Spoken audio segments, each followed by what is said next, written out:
आपके हर मामले में, हर कोर्ट केस में एक बहुत महत्वपूर्ण डॉक्यूमेंट होता है। यह शायद आपकी केस फाइल का सबसे महत्वपूर्ण डॉक्यूमेंट होता है। कई केसेस में तो आपने देखा होगा कि पुलिस या मजिस्ट्रेट कोर्ट आपको यह डॉक्यूमेंट मुहैया नहीं भी करवाते हैं, और आप में से जो साहसी व समझदार फॉल्स एलिगेशन वॉरियर्स होते हैं वे तो एप्लीकेशन लगाकर इसको ले लेते हैं, और जो आप में से सीधे साधे लड़ैया होते हैं वो इसके बिना ही केस लड़ने को मजबूर हो जाते हैं। कुछ भ्रष्ट कर्मचारी और अधिकारी इसके लिए आप लोगों से पैसे ऐंठने के चक्कर में भी लगे रहते हैं। आप सोच रहे होंगे कि यह आखिर कौन सा डॉक्यूमेंट है जिसके लिए इतना बावेला मचता है। तो वह डॉक्यूमेंट है स्टेटमेंट अंडर सेक्शन 164 CRPC, जो पीड़िता का बयान होता है और मजिस्ट्रेट के सामने रिकॉर्ड किया जाता है। इस स्टेटमेंट अंडर सेक्शन 164 CRPC को लेकर एक बावेला आज भी मचा हुआ है, जिसमें सुप्रीम कोर्ट के सामने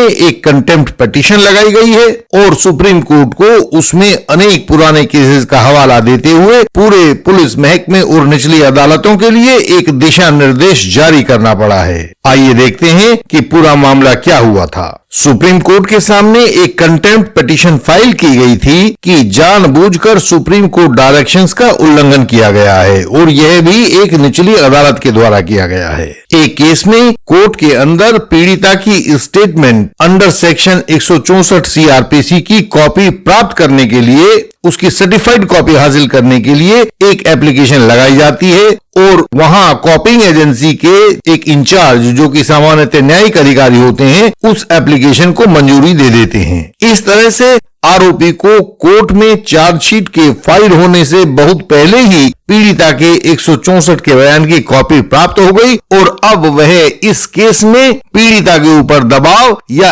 अन्य ऐसी भी कोई दूसरी कार्यवाही कर सकते थे। इस कॉपी के इशू हो जाने के बाद से एक बड़ा कानूनी बखेड़ा पैदा हो गया। जैसे ही यह certified copy of section 164 CRPC statement जारी की गई, वैसे ही पीड़िता के एक अभिभावक ने इसमें अपनी एप्लीकेशन लगा दी, कंटेम्प्ट पिटीशन लगा दी और सुप्रीम कोर्ट के सामने लगा दी। इससे एक बड़ा कानूनी बखेड़ा पैदा हो गया। सुप्रीम कोर्ट ने इस कंटेम्प्ट पिटीशन को सुनकर कुछ दिशा निर्देश जारी किए हैं, जिनका पालन करना अब कानूनन बाध्यकारी हो जाएगा, पुलिस महकमे के लिए भी और निचली अदालतों के लिए भी। लेकिन इस सारे प्रकरण ने सभी फॉल्स एलिगेशन वॉरियर्स को, यानी कि जिनके केसेस चल रहे हैं उनको, और यंग एडवोकेट कलीग्स को, यानी कि जो उनके एडवोकेट्स हैं उनको क्रॉस एग्जामिनेशन का एक बड़ा एरिया पकड़ा दिया है, जिससे इस वीडियो के अंत में हमने डिस्कस किया है। यह क्रॉस एग्जामिनेशन आपके केस को मजबूत करेगा और फॉल्स एलिगेशन को कोर्ट के सामने उजागर करके रख देगा। आज के केस का नाम है Eega Saumya versus M Mahendra Reddy, contempt petition number 555 of 2022, जो SLP क्रिमिनल नंबर 5073 ऑफ 2011 में जनरेट हुई थी। सुप्रीम कोर्ट द्वारा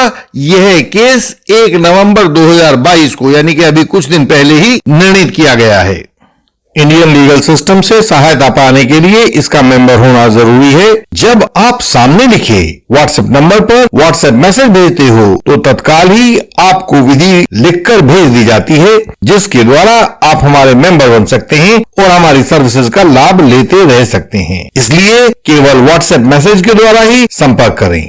किसी आरोपी को स्टेटमेंट अंडर सेक्शन 164 CRPC की कॉपी किस स्टेज पर दी जानी चाहिए और उसे देते हुए किन बातों का ध्यान रखा जाना चाहिए, इस बाबत सुप्रीम कोर्ट ने अपने 2 पुराने फैसलों का हवाला दिया। ये दोनों पुराने फैसले थे, पहला state of Karnataka versus Shivanna alias Tarkari Shivanna, जो 2014 8 SCC 913 पर दिया गया है, और दूसरा केस था A versus state of Uttar Pradesh, जो 2020 10 SCC 505 पर दिया गया है। इन दोनों केसेस में कोर्ट का निर्देश था कि किसी भी आरोपी को या किसी भी अन्य व्यक्ति को रेप पीड़िता के बयान अंडर सेक्शन 164 CRPC तब तक नहीं बताए जाने चाहिए जब तक कि फाइनल रिपोर्ट या चार्जशीट में से जो भी हो उस केस में दाखिल ना कर दी जाए, कोर्ट के सामने उसको फाइल ना कर दिया जाए। शिवन्ना के केस में सुप्रीम कोर्ट ने ये वाले निर्देश दिए थे।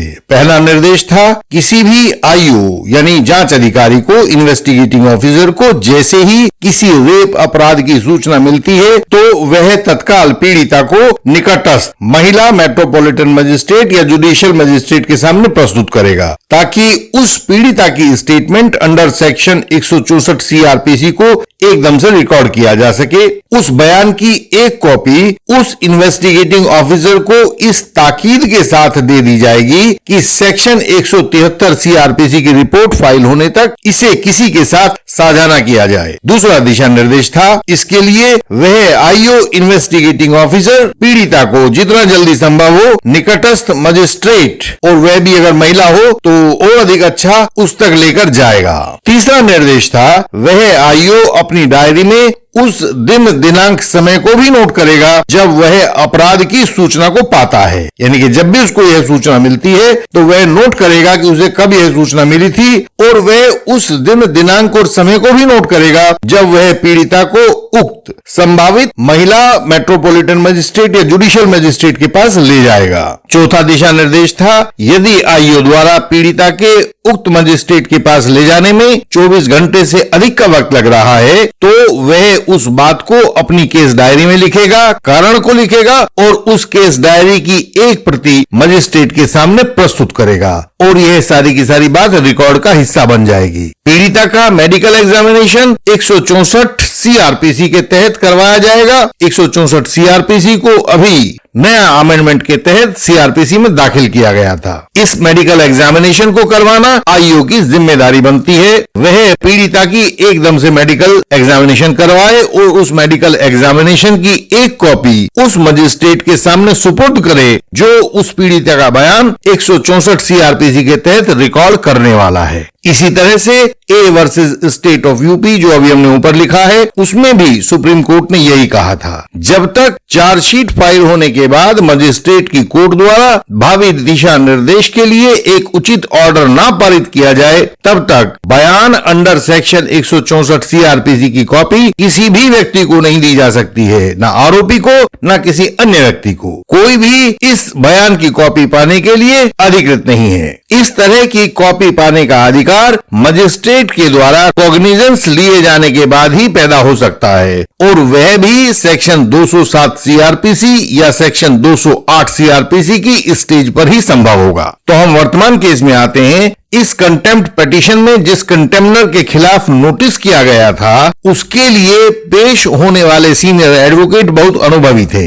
वैसे काबिल एडवोकेट्स की जरूरत हम इसीलिए बताते हैं कि वे कैसे महान संकटों से आपको बचाकर ले आते हैं, वो आप इस केस में भी देखिए। उन सीनियर एडवोकेट साहब ने तर्क दिया कि सुप्रीम कोर्ट ने जो दिशा निर्देश दिए थे, उन दिशा निर्देशों के बाद यह हाई कोर्ट्स का फर्ज बनता था कि वे अपने हाई कोर्ट रूल्स को उसी के अनुसार संशोधित करते, जिससे वह दिशा निर्देश प्रत्येक जुडिशियल ऑफिसर के लिए बाध्यकारी हो जाते। अब सुप्रीम कोर्ट दिशा निर्देश और हाई कोर्ट रूल्स के बीच में अंतर है। सभी judicial officers high court rules के साथ बंधे होते हैं। हाई कोर्ट रूल्स के मुताबिक बयान अंडर सेक्शन 164 सीआरपीसी की कॉपी न्यायिक अधिकारी के द्वारा दी जानी लाजिमी है, जबकि सुप्रीम कोर्ट के निर्देश उसे इस बात के लिए रोकते हैं। वह इन दोनों में से यानी कि जुडिशियल ऑफिसर जिसकी भी बात नहीं मानेगा वही उस पर एक्शन ले लेगा। इस तर्क ने सुप्रीम कोर्ट के हाथ रोक दिए। उन्होंने शिवन्ना के केस का हवाला देते हुए कहा, पूरे देश में विभिन्न हाई कोर्ट्स के द्वारा बनाए गए क्रिमिनल प्रैक्टिस और क्रिमिनल ट्रायल रूल्स में कहीं पर भी सुप्रीम कोर्ट के द्वारा शिवन्ना और मिस ए, जो दोनों अभी ऊपर बताए गए मामले हैं, उन मामलों में दिए गए दिशा निर्देशों को शामिल नहीं किया गया है। इन हाई कोर्ट रूल्स में बहुत विन्यासात्मक शब्दावली को लिखा गया है, लेकिन कहीं भी इसमें यह नहीं झलकता है कि ये सुप्रीम कोर्ट के दिशा निर्देश इन रूल्स में समाहित कर दिए गए हैं। ये रूल्स किसी भी तरह सुप्रीम कोर्ट के दिशा निर्देशों के अनुरूप बनाए गए हों। आखिर में सुप्रीम कोर्ट ने लिखा कि यह मामला कंटेम्प्ट के लिए बिल्कुल सही होते हुए भी हम कंटेम्प्ट शुरू नहीं कर रहे हैं, लेकिन हम इस बात से बिल्कुल भी खुश नहीं है कि जिस तरह से सारा मामला हुआ है, जिस तरह से कॉपी पीड़िता के बयान की निकलकर आरोपी के हाथों में गई है, यह हमें दुखी करता है। यहाँ हमारे फॉल्स एलिगेशन वॉरियर्स तथा यंग एडवोकेट कलीग्स के लिए सीखने को बहुत कुछ है। हम अनेक केसेस में यह देखते हैं कि महिला के 164 के बयान करवाने में तथा उसका मेडिकल एग्जामिनेशन करवाने में इन दिशा निर्देशों का पालन नहीं किया जा रहा है। कश्मीर के कई केसेस में एक हफ्ते बाद मेडिकल एग्जामिनेशन हो रहे हैं और उससे भी लंबे समय के बाद 164 के बयान हो रहे हैं। आईओ इन्वेस्टिगेटिंग ऑफिसर्स इस बाबत कोई सफाई अपनी डायरी में नहीं लिख रहे हैं, ना वो सफाई मजिस्ट्रेट के पास जमा करवाई जा रही है। यह सारी बातें कोर्ट के सामने किए जाने वाले क्रॉस एग्जामिनेशन में पूछी जानी चाहिए, जिससे आईओ की गलतियां, पुलिस की गलतियां कोर्ट के सामने आ पाएं। आप में से जो पार्टीज, यानी कि हम आरोपियों की बात कर रहे हैं, जो आरोपी इसे आगे ले जा सकने की आर्थिक स्थिति में हो, वे सुप्रीम कोर्ट में इस बात को ले जाएं। इस तरह की देरी फॉल्स एलिगेशंस के लिए की जाती है, क्योंकि अगर आईओ इस तरह की देरियां नहीं करेगा, इस तरह के रूल्स से अलग भटकेगा नहीं, तो झूठा केस बनाना उसके लिए मुश्किल हो जाएगा। तो आपको, हम सबको इसके खिलाफ मिलकर लड़ना पड़ेगा।